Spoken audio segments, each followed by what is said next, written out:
Ne nous regardez pas, rejoignez-nous.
les gilets jaunes, parce que on se bat ensemble pour un avenir meilleur.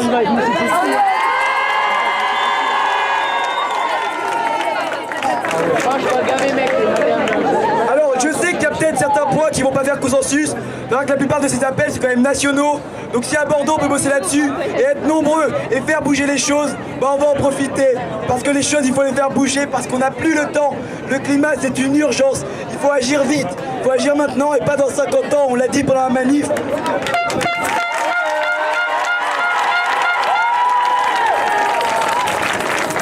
La deuxième raison pour laquelle il n'y avait pas forcément beaucoup de monde aujourd'hui, c'est comme vous le savez, le 15 mars on a fait une énorme manif.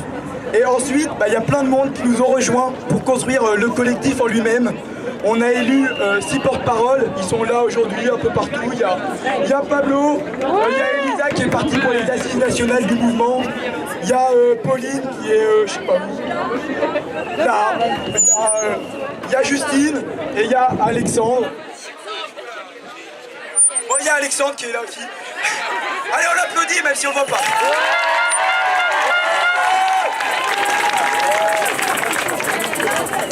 Alors voilà, comme je disais, on a eu plein de choses à faire, on a élu les porte-paroles, on a construit des groupes de travail pour aller plus loin, pour être efficace, parce qu'en soi les marches ça suffit pas. On a pu rencontrer des élus, on a rencontré le président de la Gironde la semaine dernière, on a des choses qui commencent à se mettre en place, on a les premiers résultats de cette mobilisation énorme qui arrive. Et donc on vous invite, pour ceux qui veulent faire plus que des marches, à nous rejoindre sur Insta, sur notre page Insta. Il y a le lien d'un serveur Discord sur lequel on construit la mobilisation. On fait plein de choses, si ça vous intéresse, n'hésitez pas. Nous, ça va nous apporter du monde en plus, et vous, ça peut vous apporter plein de choses aussi, parce qu'on propose aussi de la formation, des débats et tout, c'est cool. En plus, c'est bon enfant, on s'adore. J'adore surtout Pablo, moi, même sur son sac.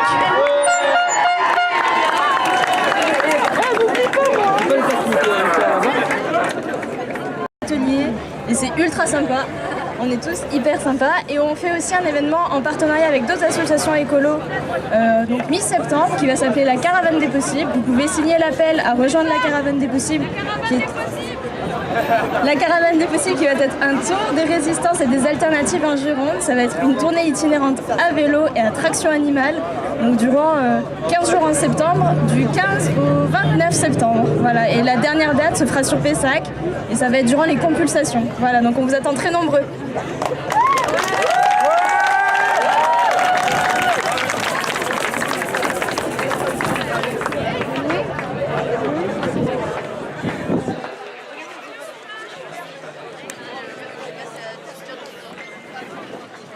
Est-ce qu'il y a des gens peut-être dans le public qui veulent dire un petit mot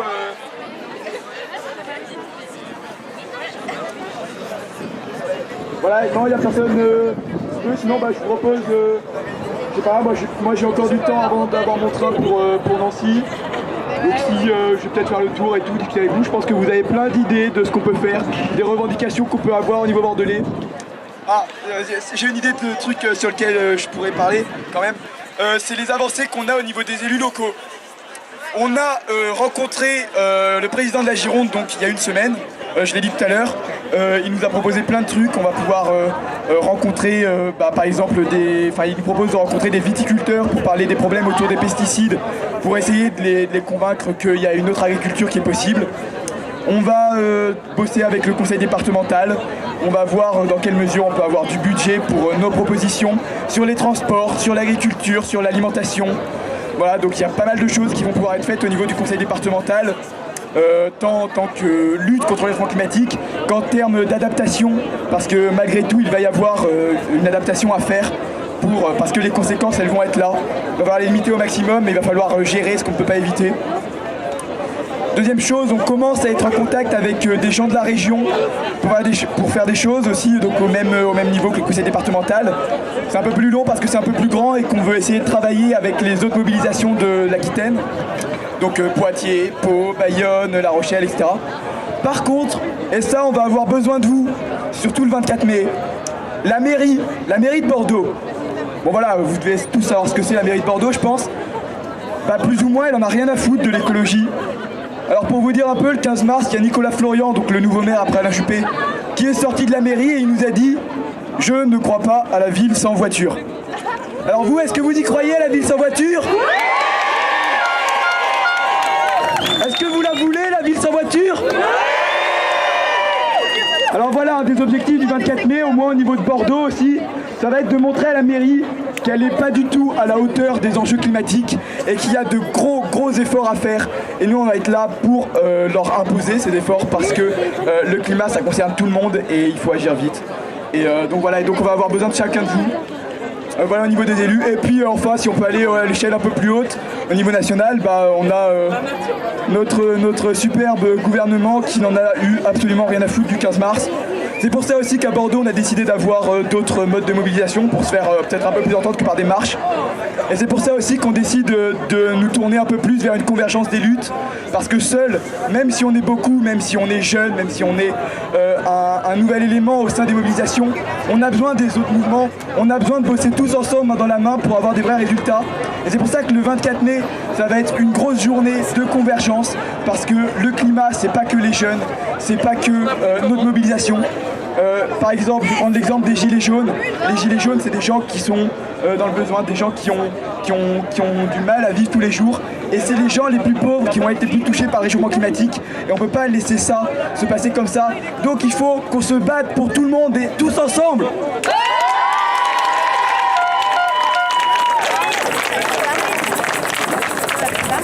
Bon du coup, on se voit le 24 mai. On vous tiendra au courant sur les réseaux d'où on partira, de ce qu'on prévoit et tout.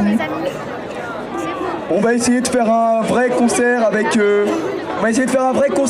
une scène et tout, ça va être un des objectifs pour le soir ici. Et on a choisi d'organiser aussi une nuit debout pour ceux qui veulent rester, traîner un peu toute la nuit avec une mobilisation pour le climat. Ça peut être intéressant, voilà. En plus, on sera en mai, il fera beau, il fera chaud, il fera jour tard, ça va être cool.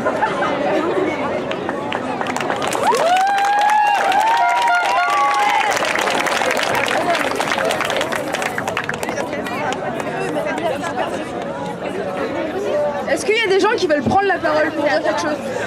Oui.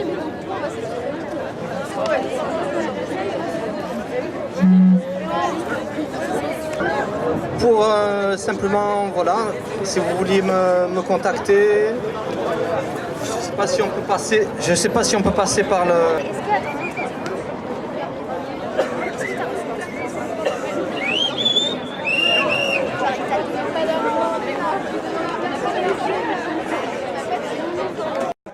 Coucou. Bonjour. Bonjour. Alors, comment ça a commencé pour vous de prendre conscience des problèmes climatiques? Alors moi, ça remonte à peu près 2 ans, quand je suis devenue végétarienne. J'ai commencé à avoir une prise de conscience, mais c'est très récemment que j'ai vraiment compris l'urgence que c'était, qu'il fallait agir maintenant, et que ça ne pouvait plus attendre. Un événement qui m'a marqué, c'est la démission par exemple de Nicolas Hulot. J'ai trouvé ça bouleversant en fait, parce que se dire qu'un mec qui est ministre quitte le gouvernement en disant je peux rien faire là, c'est alarmant. Et du coup j'ai commencé à me renseigner et à être encore plus sensibilisée à ça. Et c'est grâce à la marche du 15 mars que j'ai rejoint le mouvement Youth for Climate à Bordeaux. D'accord, et pour toi?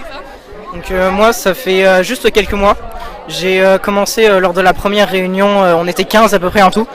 Et en fait j'ai pu rentrer là-dedans grâce à un club qu'on a créé dans notre lycée, le lycée Montesquieu, pour l'environnement et le social. Donc, du coup on a réussi à rejoindre Youth for Climate pour justement créer des manifestations, l'organisation, tout ça. Et c'est là justement que je me suis rendu compte de l'impact qu'avait l'action de l'homme vis-à-vis du climat, de l'environnement, de la nature, de la flore, tout ça.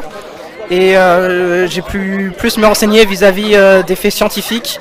Et donc c'est pour ça que je suis là. Je suis quand même malade, mais je viens quand même, genre c'est le principal. Alors justement, quel fait scientifique t'as renseigné? Par exemple, un truc qui m'a fortement choqué, c'est vis-à-vis des vêtements en fait. Il y a 9 kilos de vêtements qui sont créés par an par personne, et il n'y en a que 3,5 à peu près qui sont justement vendus, et le reste est jeté ou brûlé. Donc c'est un gaspillage énorme de matière, et ce qui devient justement compliqué lorsque on en est en manque et qu'on en a encore besoin pour autre chose. D'accord. Et là c'est une marche pour le climat, c'est ça? C'est ça, en fait on est là pour faire parler de l'urgence que c'est, et inviter le gouvernement et toutes les institutions à passer à l'action, parce qu'il y a urgence. Ok. Est-ce que vous savez qu'il y a des scientifiques qui contredisent la thèse du réchauffement climatique? Bien sûr, il y en a, et on est au courant, mais de nombreux scientifiques à l'inverse contredisent cela, et ils sont nombreux, ils sont de plus en plus nombreux. Et de toute façon les faits sont là, les premiers effets, nous en Occident on y est préservés, mais dans certains pays, sur des îles, les gens se retrouvent immergés par l'eau. Enfin, des effets du réchauffement climatique sont déjà présents, on ne peut plus nier les faits qu'on voit en fait. Oui, en fait, les scientifiques dont je parle, ils contestent pas que la planète se réchauffe, mais ils contestent les causes du réchauffement. Et par exemple, il y a des scientifiques qui expliquent que ils ont fait des recherches et qu'il y a plusieurs siècles en arrière, ils ont observé qu'il y avait des fraises, par exemple, qui poussaient début avril, fin mars, alors que c'est pas habituel. Et ils ont conclu que peut-être que la planète elle a des cycles, et que dans ces cycles il y a des réchauffements climatiques. Qu'est-ce que vous en pensez? C'est le mythe des cycles, on en a entendu parler, mais jamais dans l'histoire ça n'a été aussi exponentiel et aussi vite. Quand on voit à quelle vitesse ça évolue, c'est pas un cycle, et c'est la cause de l'homme tout simplement. D'accord. Et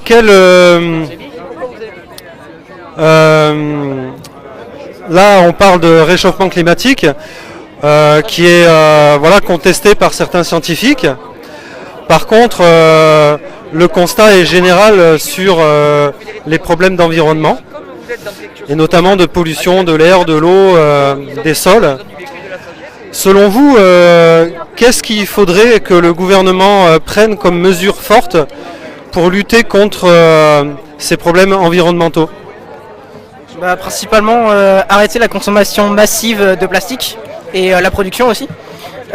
Essayer de faire des compensations en carbone telles que planter des arbres ou quelque chose comme ça, ce qui est vraiment important puisque l'air est pollué, ça se voit, même la couche d'ozone, certes elle est en train de se refermer, mais il y a quelques années c'était bien pire et si l'homme continue à faire comme ça, c'est bien, mais il faudrait faire quelque chose de plus grand, de mieux, de plus fort pour que justement la nature reprenne le principal, ses droits et le principal sur l'homme, c'est-à-dire la priorité. Et qu'est-ce que vous imaginez comme solution de déplacement au niveau voiture par exemple? Qu'est-ce qu'il y aurait comme voiture qui serait vraiment écologique? Les solutions, on les cherche comme tout le monde, on n'a pas des réponses à tout. Mais l'important c'est d'avancer et déjà il faudrait limiter. Ce serait déjà un bon début de limiter sur les petits trajets, prendre le vélo, favoriser aussi pour que les gens ils puissent prendre plus les transports en commun.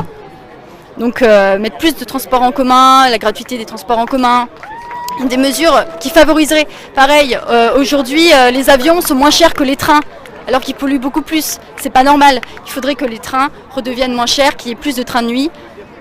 C'est des mesures en fait qui sont pas inaccessibles. Ok, je vous pose la question pour deux raisons. La première, c'est que justement à Bordeaux, on est dans une région particulière par rapport à ça, parce que beaucoup de gens n'ont pas les moyens de vivre à Bordeaux.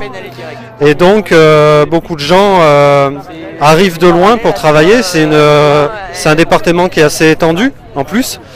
Donc beaucoup de gens font beaucoup de kilomètres pour venir travailler. D'ailleurs ça a un coût. Et ils ne peuvent pas se passer de leur voiture. Est-ce que vous pensez par exemple que la voiture électrique serait une solution? La voiture électrique, c'est très partagé dans les débats. Parce que c'est quand même l'électricité, comment on la produit. Aujourd'hui, majoritairement, c'est le nucléaire. Donc, par rapport à ça, on a rencontré aussi, par rapport à l'énergie, je veux dire, on a rencontré le président du conseil départemental et on lui a parlé du potentiel énergétique qu'il y a dans la région pour les éoliennes et qui pourrait venir peu à peu remplacer les modes énergétiques traditionnels. D'accord, donc c'est vrai qu'il y a le problème de l'électrique, mais il y a le problème des batteries aussi, vous pouvez nous en dire un mot? Disons que la production de batteries est extrêmement dangereuse, notamment vis-à-vis des composants qui forment ces batteries.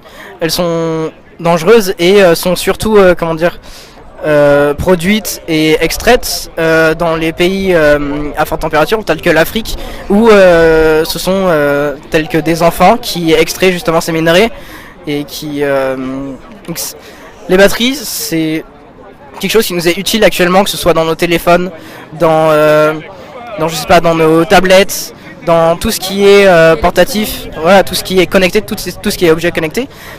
Mais actuellement, justement, ces batteries nous sont essentielles.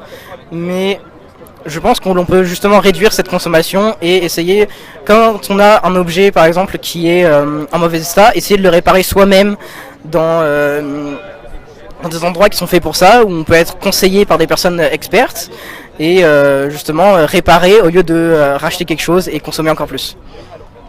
D'accord, et si par exemple je vous parle de Guy Nègre, ça vous dit quelque chose? Guy Nègre, vous connaissez ce monsieur? Non, pas du tout. Guy Nègre, c'est un ingénieur français qui est basé à Carrosse et qui a inventé la voiture à air comprimé. Vous connaissez la voiture à air comprimé? J'en ai très vaguement entendu parler, mais j'ai pas plus d'informations que ça actuellement. Non plus, je connais pas. Alors je vais me permettre, si vous voulez bien, de vous parler de la voiture à air comprimé de Guy Nègre. Donc c'est un ingénieur français, et je vous invite à vous pencher sur le sujet, qui a inventé une voiture en fait où l'air est comprimé. Elle est chauffée par une toute petite batterie, mais vraiment toute petite. Et cet air chaud explose et ça fait un petit moteur à air comprimé. C'est des voitures qui neuves valent 3 000 €. pour les bons modèles. Sinon, on a des modèles à 2000 €. Donc, c'est vraiment pas cher. Et ça fonctionne uniquement à l'air. Il n'y a pas besoin de recharger, rien du tout. Ça fait pas de bruit. Et c'est non polluant parce qu'en fait, ce qui sort du pot d'échappement, c'est la vapeur d'eau créée par la condensation, c'est tout. Donc voilà, ça me semblait intéressant pour vous que vous penchiez sur la voiture de Guy Nègre. Et il a vendu cette voiture en Inde. C'est le constructeur Tata qui a racheté ce type de voiture. À savoir que l'Inde est un pays très très pollué. Et grâce à ces voitures-là, il limite les dégâts. Et je vous invite à faire des recherches et à vous poser la question pour quelles raisons les constructeurs français n'ont pas eu la possibilité ou l'envie ou la nécessité de développer des voitures à air comprimé. Qu'est-ce que, à la lumière de ce que je vous raconte, qu'est-ce que ça vous évoque? À quoi vous pensez? Pour moi, c'est un potentiel. J'avais entendu parler d'une voiture qui marcherait à l'eau, mais l'air, je pense que c'est encore mieux. Je pense que c'est potentiel, je vais me pencher sur la question. Moi de même, je me pencherai plus sur la question justement de ces voitures. Mais si en Inde justement est l'un des pays les plus pollués, comme vous l'avez dit, mais si justement tout le monde a déjà une voiture en Inde, il n'y a pas grand intérêt justement à en racheter une. Donc consommer encore plus. Après, je pense que par rapport au prix du carburant, les gens vont peut-être changer pour une voiture qui ne coûte pas d'essence, notamment en ce moment. Voilà, après derrière il y a des réalités certainement, on peut l'imaginer, géopolitiques, parce que le pétrole étant une énergie très importante dans l'économie du monde, forcément ça poserait peut-être problème, on peut le supposer, on peut se pencher sur la question et réfléchir sur l'éventualité que ça puisse poser problème de se passer d'une énergie qui est génératrice de marché et de business absolument énorme sur l'échelle de la planète. Et c'est pour ça que quand on parle d'environnement, on parle forcément de transition énergétique. Et ça va avec un modèle économique, ça va avec des changements de mœurs et de société. La nouvelle génération est là aussi pour amener cette évolution, puisque notre futur est en péril, donc on doit se battre pour le maintenir. Salut! Salut! Alors je vais aller droit au but parce que j'ai trouvé intéressant à un moment donné ce que tu as dit. Quand tu as parlé de réseaux sociaux, d'internet, de plateformes numériques, déjà je pense que on peut constater que vous êtes sacrément en avance sur ce domaine-là.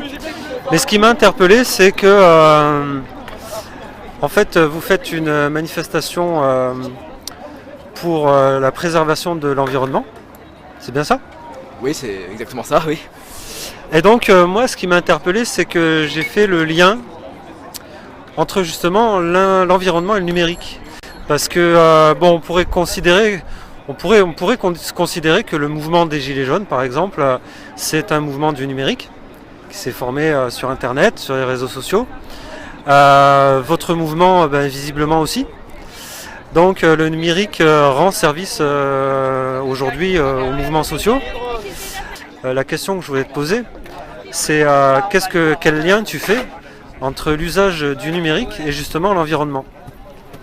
Alors l'usage du numérique pour nous c'est effectivement une grosse question qui se pose au sein de la mobilisation parce que on le voit avec certains data centers qui consomment autant qu'une ville. C'est un gros problème et ça chauffe, ça crée beaucoup d'énergie, on se sert d'une autre énergie pour le refroidir. Et en soi c'est extrêmement polluant. Donc on voit que c'est des data centers qui sont réguliers, la plupart du temps aux États-Unis et donc avec de l'électricité produite avec du charbon. Donc pour nous c'est vraiment une grosse question qu'on s'est posée, c'est dans quelle mesure on peut légitimement utiliser les réseaux sociaux pour communiquer alors qu'on est un soutien pour l'environnement. En fait, le fait est qu'il faut se le dire dans la société actuelle, sans les réseaux sociaux, on est inexistant. On va nulle part, on n'arrive pas à mobiliser. Donc en soi, on a effectivement des réseaux sociaux qu'on essaye d'utiliser le moins possible. On essaye de ne pas publier non plus des dizaines et des dizaines de photos. Notamment, bon, il faut savoir que les photos représentent le tiers du flux internet mondial. Voilà, on essaie de ne pas non plus publier des photos, des vidéos pardon, en trop grand nombre parce que c'est quelque chose qui pollue énormément. Et on essaye de chercher quelles sont les alternatives. Alors on le voit, nous du coup on repose pas l'entièreté de notre communication sur les réseaux sociaux. J'en parlais tout à l'heure, c'est en fait on s'est rendu compte que les affiches, on pourrait penser qu'avec nos générations et tout, les affiches, les tracts, c'est dépassé, plus personne s'intéresse, mais en fait on a tracté cette semaine et on a pu écouler 600 tracts en 2 jours. C'est quand même énorme pour des lycéens. On l'a remarqué avant le 15 mars, les affiches c'est aussi très efficace parce que ça permet, en fait les gens en parlent entre eux, se rendent compte que s'il y a beaucoup d'affiches que c'est quelque chose d'important, et donc on a une communication qui repose pas que sur les réseaux sociaux. Et voilà, et on propose aussi on cherche des alternatives, et parce que les alternatives pour nous la première alternative c'est la sobriété. Il y a plein de choses sur les réseaux sociaux dont on pourrait se passer. Au niveau de YouTube, il y a tout un tas de vidéos, de choses stockées. Au niveau des mails, quand on sait qu'un mail c'est 1 heure de consommation d'électricité par une ampoule, il y a vraiment un gros problème à ce niveau-là. La première alternative c'est la sobriété, mais la deuxième c'est simplement penser comment la consommation d'énergie peut être meilleure. Et tout simplement, c'est ce que j'ai dit tout à l'heure, les data centers créent de l'énergie en chauffant. Et on se sert d'une autre énergie pour les refroidir, mais de plus en plus, ce qu'on observe, c'est que l'énergie des data centers, elle essaye d'être utilisée. Enfin, les gens essayent de l'utiliser pour chauffer les bâtiments aux alentours, voire redirigent les calculs des data centers vers d'autres ordinateurs pour faire chauffer les ordinateurs dans des bâtiments, pour que les gens aient du chauffage gratuit en plus. C'est de plus en plus. Il me semble que ça se fait en Gironde. Il y a le premier qui va ouvrir bientôt. Donc voilà. Donc pour nous, la première alternative sera toujours la sobriété. Mais c'est pas la seule, c'est pas le seul truc sur lequel on peut travailler. Et de toute façon, sans réseaux sociaux, on est comme je l'ai dit, inexistant, donc difficile de faire sans. On aura un plus grand impact pour l'environnement. On agira mieux pour l'environnement. On agira mieux pour l'environnement en nous battant, en mobilisant, en passant par les réseaux sociaux pour rencontrer des gens. Que l'impact qu'on n'aurait pas en n'étant pas sur les réseaux sociaux. Ok, mais sans forcément parler uniquement de votre façon de vous organiser dans le mouvement, j'imagine que tu as un téléphone portable comme tout le monde maintenant, peut-être une tablette ou un ordinateur, même un ordinateur fixe. On peut, comme tu dis, essayer de limiter la consommation du numérique, mais on en est, ça se développe. C'est une technologie qui se développe de plus en plus, et sans parler uniquement de l'énergie que ça puise, ça pose la question des composants électroniques et chimiques qui sont extrêmement polluants. Voilà, c'est un truc. Donc les métaux rares surtout, c'est un sujet qui m'intéresse beaucoup parce que moi je suis un scientifique, je suis en filière scientifique, et au niveau du climat surtout, j'ai eu toujours beaucoup d'intérêt à connaître les faits scientifiques en eux-mêmes et à ne pas faire simplement du greenwashing. Et donc je pense par exemple aux éoliennes, mais surtout aux composants numériques. Avec les métaux rares, c'est beaucoup de trucs qu'on dit bah voilà, ça pollue moins. On nous a par exemple proposé lors d'un débat dans mon lycée de remplacer les cours papier, parce que le papier ça coupe des arbres, par des cours numériques. Mais c'est un truc sur lesquels les gens sont pas au courant, qu'en soit le numérique pollue énormément. Et surtout au niveau des métaux rares, et il y a des alternatives. Et les premières choses sur lesquelles on se bat, c'est la lutte contre l'obsolescence programmée surtout. Quand on voit qu'on a des appareils numériques au niveau des téléphones qui durent régulièrement, la plupart du temps, pas plus de 2 ans. On a des écrans qui durent pas plus de 4-5 ans, des ordinateurs portables qui durent pas plus de 4-5 ans. Et ça pourrait ne pas être le cas, et je pense à certaines marques qui se tournent justement vers le recyclage, vers la possibilité de démonter les appareils pour être plus durables. C'est quelque chose qu'il faut développer parce que c'est des réserves qui ne sont pas infinies, parce que l'extraction des métaux rares, le germanium, le cobalt, le tungstène, etc., c'est des métaux qui polluent énormément. Et sauf que c'est de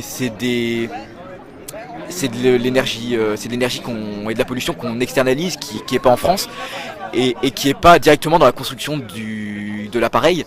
Donc on le voit pas quand on dit vous prenez la voiture, vous polluez, les gens disent ouais c'est vrai.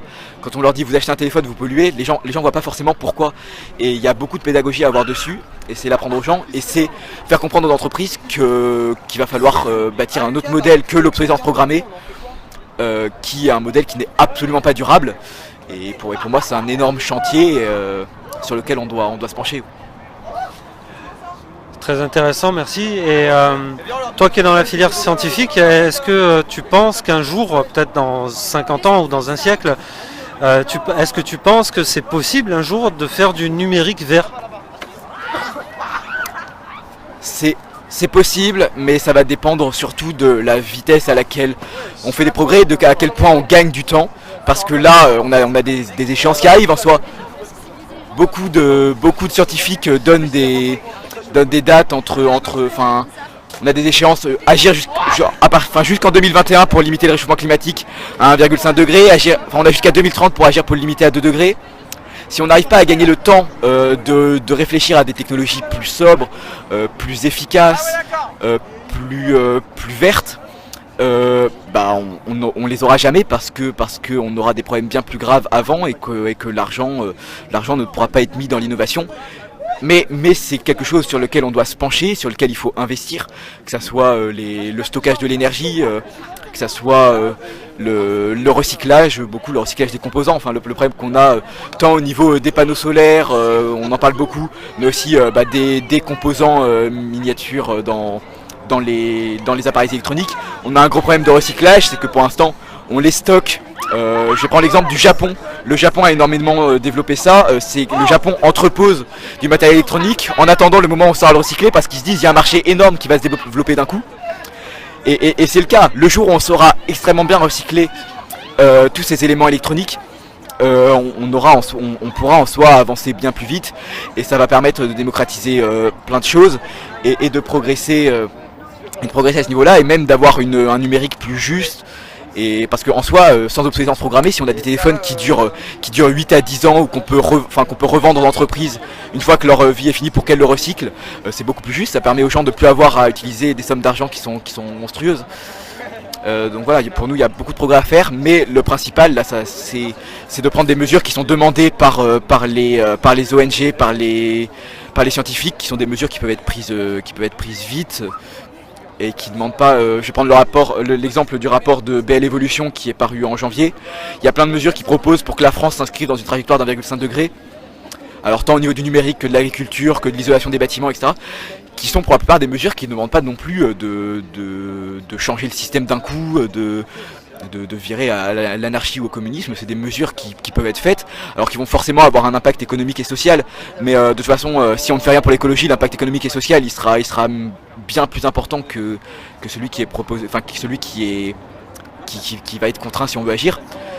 Et donc voilà, donc il y a ça, il va falloir qu'on agisse vite pour gagner du temps, pour que à côté on puisse investir dans les innovations technologiques qui sont l'autre idée. Il ne faut pas non plus se dire à côté que, et ça c'est le problème, et c'est ce qu'on voit dans beaucoup de dirigeants, c'est les gens qui pensent qu'on va avoir une rupture technologique à un moment qui va arriver dans les prochaines années, où d'un coup on va avoir la technologie miracle qui va nous sauver, on va réussir à créer de l'énergie de nulle part, on va réussir à recycler à l'infini et gratuitement et localement, et ça va être super.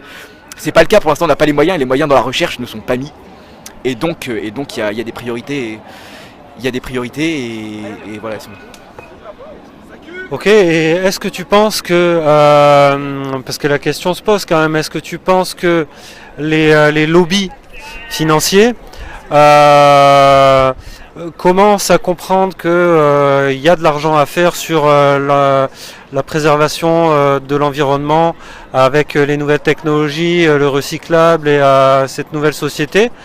Ou bien est-ce que tu penses que pour l'instant et pour longtemps encore, il y a un vrai combat à mener contre ces lobbyistes qui éventuellement se serviront des énergies fossiles tant qu'elles existeront jusqu'à ce qu'il n'y ait plus rien et qu'ils aient vraiment pas le choix, pas d'autre choix que de changer de modèle énergétique et économique?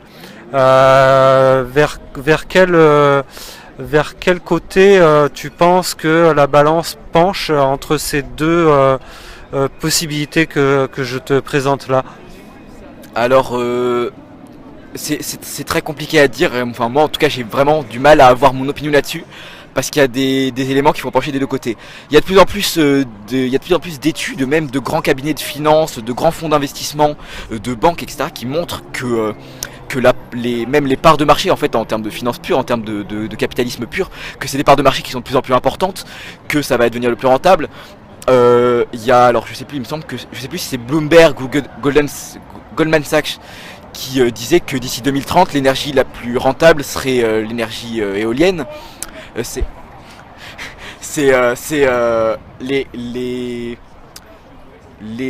lobbies financiers sont en train de se rendre compte que malgré tout, en soi, si nous on proteste pour le changement climatique, c'est pas juste dans une utopie. Enfin, il y a forcément des gens qui ont des idées, certaines idées de la politique, certaines idées du système. Mais en soi, c'est pas ça. On n'est pas là pour ça. On est là parce qu'il y a réellement un problème. Et le problème va pas nous toucher que nous, parce qu'on se mobilise. Le problème va toucher les entreprises, et les entreprises se posent ces questions. Les entreprises, les banques, les assurances. Et donc, effectivement, je pense qu'elles vont changer. Après, la question, c'est quand et comment. Est-ce qu'elles vont réussir à remplacer ça par autre chose de plus polluant, mais qui serait plus durable financièrement et qui va plus les arranger? Est-ce que les lobbies citoyens dont on fait partie, dont on commence de plus en plus à faire partie, nous les jeunes, vont réussir à faire pencher la balance vers quelque chose de plus durable? C'est la question, et ça je sais pas dire. Nous on va tout faire pour que ça soit le cas. Et voilà, après il y a d'autres éléments à prendre en compte. Il y a toutes les théories collapsologues autour de l'effondrement. Est-ce que le système va s'effondrer? Voilà, c'est une possibilité. Est-ce qu'on va avoir une crise financière majeure? Il y a trop d'incertitudes à ce sujet-là. Ce qu'on est sûr, c'est que le problème climatique, il va nous toucher. Il va toucher surtout les plus pauvres, mais aussi les plus riches. Et qu'il faut agir, et que les lobbies financiers sont... il faut réussir à les convaincre que même si ça va moins les toucher, ça va les toucher aussi. Et qu'ils ont tout à gagner à ce qu'on ait un monde plus durable qui se construise. Ok, et donc, alors je sais pas si j'ai bien compris, tu viens de dire que tu fais aussi partie du mouvement des Gilets jaunes, c'est ça? Alors non, je n'irai pas jusque là. Je pense qu'il y a des... J'ai mal compris alors ce que tu disais tout à l'heure. De qui tu parlais quand tu disais les Gilets jaunes? Alors au moment de mon intervention? Alors là du coup j'ai pas parlé de gilets jaunes. Pardon, j'ai cru. Ok, donc peu importe, je vais couper ça. On coupe, on la refait. Ok, donc ouais, très intéressant. Est-ce que tu as vu, enfin moi j'ai entendu parler de ça, que comme il y a du mercure sur certaines lunes de Saturne, ils envisagent de trouver le moyen de rapatrier du mercure de Saturne sur Terre pour pouvoir l'utiliser. Est-ce que tu as entendu parler de ça? Alors j'en ai entendu parler, l'espace c'est toujours un truc qui m'a passionné. Enfin voilà, je l'ai dit, je suis scientifique, l'espace, voilà, l'exploration spatiale c'est un truc qui m'a passionné. Le problème c'est qu'il faut pas se dire, j'ai parlé de rupture technologique tout à l'heure, il faut pas se dire qu'on sera sauvé par ça, il faut garder les yeux sur Terre. Faut pas se dire, on voit Elon Musk en est un très bon exemple, où il se dit que de toute façon la Terre elle est foutue, il faut qu'on se prépare à aller sur Mars pour qu'au moins il y ait des humains qui survivent. Il faut pas du tout avoir cette vision des choses, parce qu'on sait pas du tout dans quelle mesure on peut y arriver. À tout moment il peut y avoir un problème, enfin c'est beaucoup trop risqué, et pour moi c'est plus se donner un espoir, c'est plus un optimisme totalement incertain et fondé sur pas grand chose. Ouais, alors je te coupe parce que ma question c'était pas tant sur la... Enfin, ouais, c'est-à-dire que l'idée ce serait éventuellement, s'il n'y a plus de suffisamment d'énergie fossile sur Terre, ce serait d'essayer d'aller les chercher ailleurs et notamment dans l'espace. Ok, je vois. Donc effectivement, oui, donc j'ai entendu parler de ça, des exploitations sur Mercure et même des exploitations de pas mal de minerais sur des astéroïdes et tout.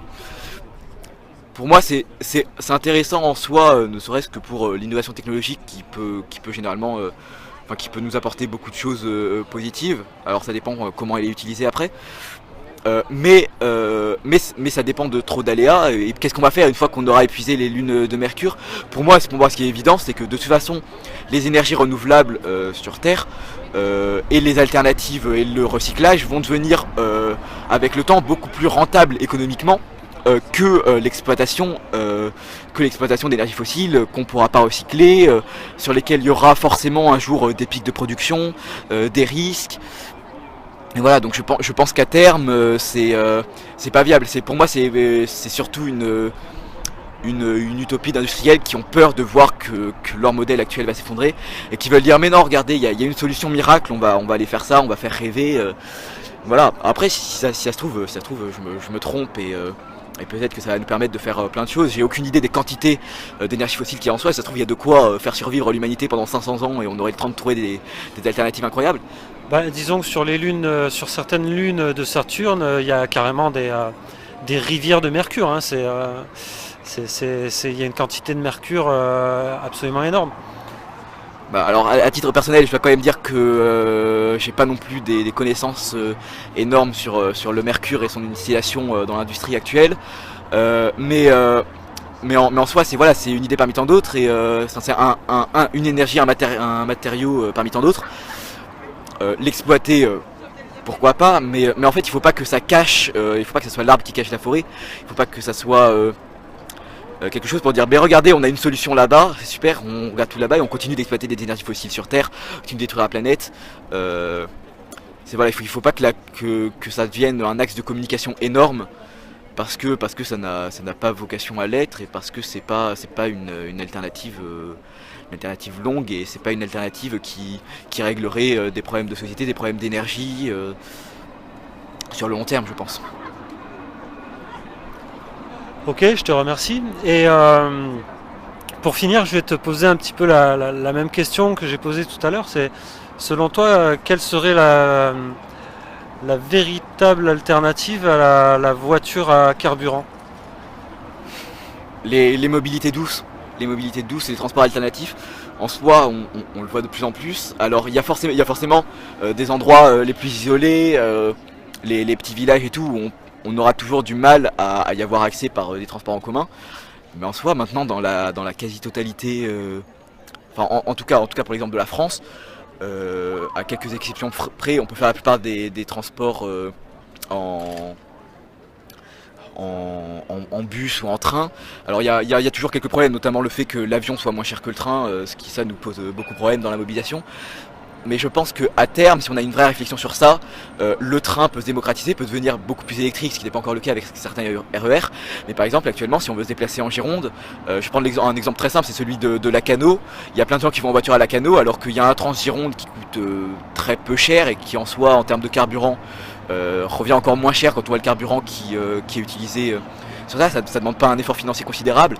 En termes de temps, ça demande pas non plus un temps supplémentaire énorme. Et pourtant c'est un effort qui peut être fait par n'importe qui. Alors si on focalise sur vraiment les gens qui auront, comme tu disais, besoin de toute façon d'une voiture. Si on reste centré sur la voiture. Alors pour moi du coup ça dépend. Alors je vais vous prendre l'exemple, on a rencontré donc Jean-Luc Glaise vendredi dernier et une de nos revendications ça a été la manière dont sont desservis actuellement les arrêts de transport en commun, notamment de nombreux arrêts de bus où effectivement il faut faire un trajet en voiture actuellement des petits villages jusqu'aux arrêts de bus. Et donc au final les gens le font en voiture et au final ils finissent tout leur trajet en voiture. Et pour moi un autre élément ça peut être le vélo. Alors ça va pas tout remplacer et donc effectivement pour moi il y aura forcément une transition vers une voiture électrique rechargée avec de l'énergie durable, de l'énergie renouvelable, avec un progrès fait en termes de stockage de l'électricité, du progrès fait en termes d'intermittence des énergies, etc. Alors je te coupe un peu là, je rebondis un petit peu sur ce que tu dis. Donc tu penses que la voiture électrique c'est vraiment la voiture de demain qui pourrait vraiment aider à préserver l'environnement ? Alors pour moi c'est la voiture de demain, mais c'est la voiture de demain à très petite échelle parce que pour moi la voiture est vouée de toute façon à je vais pas dire à disparaître, forcément il y aura toujours une utilisation, mais en soi la voiture va être de moins en moins utilisée, mais il faut que les voitures qui restent utilisées se convertissent à autre chose que le pétrole, le diesel, l'essence. Tu penses que l'électrique c'est moins polluant ? Je pense que les progrès technologiques sont en cours pour que ça soit moins polluant. Alors actuellement c'est vrai que ça dépend d'où c'est produit. Si on fait de l'électrique aux États-Unis, que c'est produit avec du charbon, c'est en soi c'est probablement aussi catastrophique que le diesel ou le pétrole. Les métaux rares c'est pareil, les batteries c'est pareil. Mais faut voir dans quelle mesure on arrive à progresser, et si on arrive à faire des voitures qui se rechargent à l'énergie solaire, qui ont des générateurs pour quand elles freinent et recréer de l'énergie, qui arrivent à stocker de l'énergie beaucoup plus longtemps que maintenant, Alors ça en Formule 1 ça existe déjà, hein, je ne sais pas si tu connais un peu, mais la récupération d'énergie au freinage, en Formule 1 ils l'utilisent déjà depuis, je crois, si je ne veux pas dire de bêtises, mais je crois depuis 2014-2015, depuis l'ère hybride dans la Formule 1. Ma question effectivement, et tu l'as évoqué, c'était plutôt sur l'extraction des minerais nécessaires à la fabrication des batteries, et puis qu'est-ce qu'on fait des batteries usagées quand le parc automobile électrique sera obsolète? pour moi c'est très simple, il faut investir massivement dans la recherche, dans le recyclage et dans les alternatives. Alors effectivement on a peut-être des alternatives qui sont moins efficaces, qui vont peut-être avoir des batteries qui vont tenir moins longtemps, qui vont avoir moins de durée de vie, mais qui vont être avec des matériaux beaucoup moins polluants et qu'on va savoir recycler plus facilement. Voilà, donc là c'est pareil, c'est encore un sujet que je connais pas.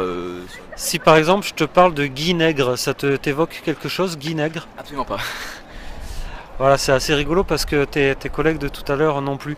Guy Nègre, c'est un ingénieur français qui est basé sur Carrosse et qui a, je ne sais plus en quelle année exactement, mais c'était il y a une quinzaine d'années on va dire, il a inventé la voiture à air comprimé. Donc il y a besoin d'une toute petite batterie, mais vraiment 3 fois rien, pour chauffer l'air. Et ensuite ça comprime l'air et ça explose. Et du pot d'échappement s'évapore, ce qui en ressort c'est un tout petit peu de vapeur d'eau due à la condensation. Et c'est pas bruyant, c'est zéro pollution. Et ça peut aller jusqu'à... alors il y a 2 systèmes, il y a un système où l'air est chauffé et un système où l'air n'est pas chauffé. Sur le système le plus performant, donc celui où l'air est chauffé, ça demande un peu plus de batterie, d'énergie électrique, mais pas autant qu'une voiture électrique. Et ça permet à la voiture d'aller un petit peu plus vite. Alors les vitesses de pointe de ces voitures-là, c'est 120 km/h. Mais il n'y a pas forcément besoin de plus. Il y a une autonomie totale puisqu'il n'y a rien besoin de recharger, il y a rien, ça marche à l'air. C'est une énergie gratuite aussi. Et les modèles les plus chers, ils sont à 3 000 €. Quoi. Je peux renseigner là-dessus parce que du coup c'est intéressant, c'est le genre de truc sur lesquels on peut travailler pour aussi, parce que du coup nous ce qui nous intéresse c'est pas que de rencontrer les élus, si on peut arriver à rencontrer des industriels aussi pour leur montrer qu'il y a des alternatives à ce qu'ils font actuellement, c'est pour nous ça peut être intéressant, donc je me renseignerai là-dessus. C'est une bonne... Oui, c'est de te renseigner sur Guy Nègre à Carrosse. Je ne sais pas s'il est toujours là, s'il est toujours sur Carrosse. Voilà, il a vendu ses moteurs au constructeur Tata en Inde. Et du coup ça marche bien là-bas, surtout qu'en plus comme elles sont pas chères et comme il se trouve que c'est un pays très pollué là-bas, au final peut-être que l'Inde va faire partie des pays qui vont à terme être à la pointe au final sur l'écologie. Ça pourrait arriver, je ne sais pas trop où ils en sont actuellement. Et aussi ce qui pourrait être intéressant, donc en plus de prendre connaissance de cet ingénieur et de son moteur, ce serait que tu ailles fouiller un petit peu sur la raison pour laquelle en France on n'utilise pas ce moteur, d'autant que c'est un ingénieur français en plus. Ouais, je me renseignerai là-dessus, c'est tout intéressant, moi je prends, ouais. Voilà, là comme ça j'ai pas forcément d'autres choses à dire dessus, mais ouais, je me renseignerai. Comme quoi le zéro voiture peut trouver on peut trouver peut-être un compromis entre le zéro voiture et la voiture électrique qui est en vérité, si tu fais aussi des recherches là-dessus, il y a des scientifiques qui ont démontré que la voiture électrique était aussi polluante, si ce n'est plus que la voiture diesel. Ouais, alors quand même sur le zéro voiture, moi je suis partisan pour des raisons qui sont pas que écologiques, que ce soit aussi sociétales, sur les rencontres, les espaces piétons, la végétalisation, enfin les espaces qu'on gagne au niveau des routes végétalisées, enfin c'est des routes qu'on remplace par des végétalisations, c'est du carbone stocké. Et en soi c'est des espaces publics, ça peut être des espaces publics, des espaces de rencontre, en termes de routes, les espaces qui sont détruits c'est quelque chose de considérable. Donc là il n'y a pas que sur la pollution en soi des voitures sur lesquelles je milite pour, alors pas forcément pour du zéro voiture, mais disons du du 2% voiture, peut-être on peut dire ça comme ça. En soi, j'ai rencontré lundi pendant une conférence l'historien Jean-Baptiste Fressoz, qui est historien des sciences et des technologies et qui a fait des recherches sur l'histoire de la voiture. Et en gros, ce qui montre clairement, c'est que avant les années 20-30 aux États-Unis, il n'y avait pas il n'y avait pas de voiture, la voiture n'était pas encore démocratisée et les routes étaient un terrain de jeu pour les enfants et notamment à New York où en 1922 il y a eu plusieurs milliers d'enfants qui ont manifesté parce que tous les jours il y avait des enfants qui étaient écrasés parce qu'ils n'avaient pas l'habitude des voitures qui roulaient. Et en soi, pour moi, la route doit redevenir un espace public et plus l'espace de la voiture. Un espace, donc alors pas forcément en restant sous le modèle de route, bien évidemment, mais un espace végétalisé avec de l'herbe et avec de l'herbe, des arbres, des parcs. Et voilà, pour moi, le modèle de la voiture individuelle en soi, c'est aussi un modèle qui est individualiste et qui n'est pas un modèle de rencontre et d'échange. Ce qui va peut-être changer avec j'espère, la démocratisation du covoiturage. Mais ça pareil, c'est trop. Ça fait trop longtemps qu'on nous parle de covoiturage et tout. Je suis pas convaincu que ça soit la solution miracle et que d'un coup tout le monde va se mettre à faire du covoiturage en 5 ans pour des raisons climatiques ou sociétales. Et pour moi, en tout cas dans les centres urbains, on a des alternatives à la voiture et il faut les construire, il faut militer pour. Je pense que le zéro voiture n'arrivera pas et c'est pour ça que je pense qu'il faut développer les alternatives à la voiture à essence les moins polluantes possibles. Mais le 100% voiture comme on l'a actuellement, je veux dire toutes les routes, ce que je comprends pas, c'est par exemple, c'est que toutes les routes, toutes les rues en ville sont accessibles en voiture, mais elles sont pas toutes accessibles à vélo en sécurité. Ok, en tout cas on voit que le sujet de l'environnement c'est un sujet passionnant qui pourrait durer longtemps, qui pose des questions sociales, sociétales, des questions industrielles, économiques. C'est vraiment un sujet au centre de tous les autres sujets au final. Je te remercie pour la pertinence de tes réponses, ta réflexion. Est-ce que je peux savoir quel âge tu as ? 17 ans. 17 ans, et ben dis donc, quand je me vois, quand j'avais moi-même 17 ans, j'avais peut-être pas toute cette conscience et cette clairvoyance. Donc c'est très intéressant. Eh bien écoute, je te remercie et puis je te souhaite bon courage pour la suite. Tu avais évoqué des dates, la prochaine date, tu veux faire communiquer là-dessus ? On a des trucs un peu tous les vendredis qu'on prévoit, mais généralement c'est plutôt des petits trucs où on s'occupe de structurer la mobilisation, de se rencontrer entre nous. Voilà, donc on peut quand même peut-être communiquer avec vous, peut-être plus par numéro ou quoi si vous voulez être informé de ce qu'on fait les autres vendredis. Les prochaines grosses dates, il va y avoir le 1er mai à Bordeaux. Date de convergence, on a la mobilisation annuelle sur du 1er mai, on aura une assemblée générale avec des enseignants, des gilets jaunes, des ONG et des jeunes pour structurer la convergence des luttes. On aura la manifestation de l'après-midi. Les autres grosses mobilisations, en tout cas du niveau du côté des jeunes et de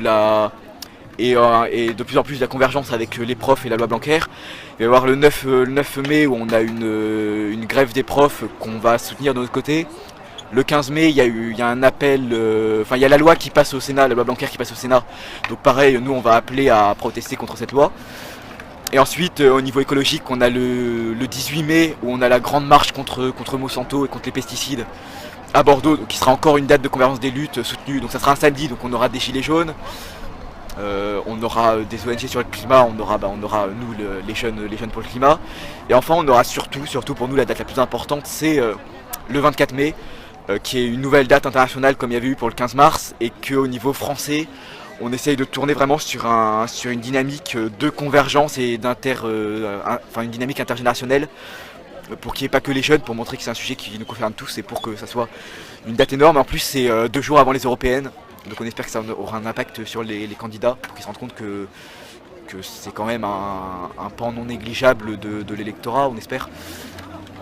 Ok, en tout cas déclarez bien vos manifs parce que histoire que je puisse un peu souffler quand je viens sur vos événements, parce que j'avoue que les gilets jaunes me font pas mal courir et faire du sport et me mettent parfois dans des situations compliquées.